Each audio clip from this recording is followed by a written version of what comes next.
Watching the Sports Today match report with me, Nikhil Naz, and today we're looking at game number 40, a game where Gujarat Titans beat the Sunrisers Hyderabad by 5 wickets. One of the most exciting encounters that we've seen this season, and interestingly, most of these exciting encounters have featured the Gujarat team. What we do in our match report, and you must be very well versed with it by now, is take a look at the match, sum it up in 5 key points. So point number 1 was the batting that was shown by the young gun in Abhishek Sharma for Sunrisers Hyderabad. He got 65 of just 42 deliveries, even while wickets were falling at the other end, and then later giving him company was Adam Markram, who got 56 of 40 deliveries, and Markram also wasn't coming into the IPL with great form, so these two combined together helped SRH notch up 195 for 6 in their 20 overs. A special mention to the young batsman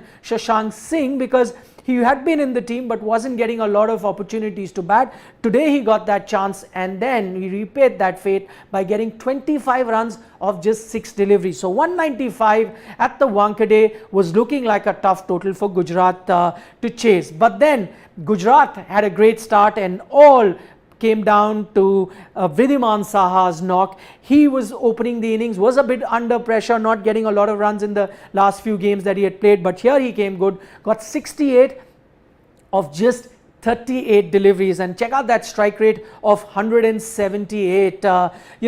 Saha recently was not being spoken about in the media because of his cricket, mostly Saha versus journalists. That controversy was dominating social media. That decision, because the BCCI has taken, many thought that that must have taken the weight off his shoulder, was batting freely, and whatever the reason, was batting outstandingly well and took Gujarat Titans to a very, very strong position.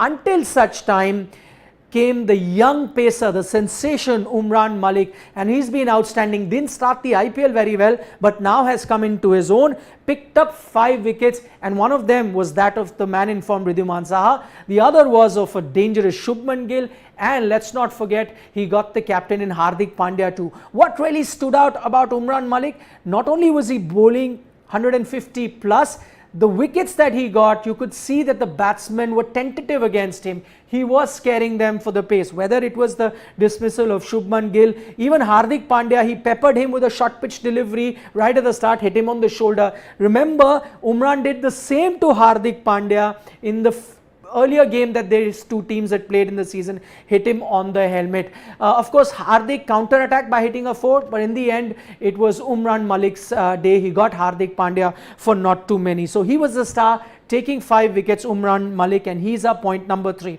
Let's turn our attention to point number 4, and that features Tewatia as well as Rashid Khan. Both these batsmen earlier in this IPL season have shown that they can finish the game for their team, and this time around they did that. They needed 22 runs of the last over, and thanks to the way Tewatia and Rashid Khan batted in those last few overs, they took their team home. It was a last ball finish where Rashid Khan, which was seeming like a mishit, yet went for 6. Not a great day for Marco Jansen, who bowled that last over. This now is the second most successful chase in terms of run in IPL history, 22 runs of the last over.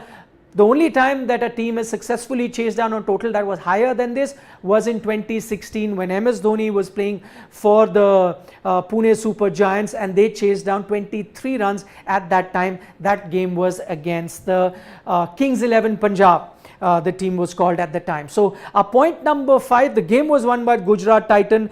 Fifth and final point is about a sweet revenge that Gujarat must have got, because remember, the only game that they had lost this season came against Sunrisers Hyderabad. They lost that game by 8 wickets. So they had their sweet revenge now, beating the same team this time around. That takes Gujarat now to the top of the points table. And tell you what really makes this Gujarat team very exciting is because out of the 4 really close and great finishes that we've seen in this IPL season, 3 feature the Gujarat team. You'll remember that game against Punjab, where Tewatia hit the last 2 balls for 6s. That was one exciting game. Miller's 94 against Chennai, that was another exciting game, and add this one to the list. So if you were to take 4 or 5 most exciting games this IPL season, majority will feature this Gujarat Titans team. I hope you enjoyed this match report.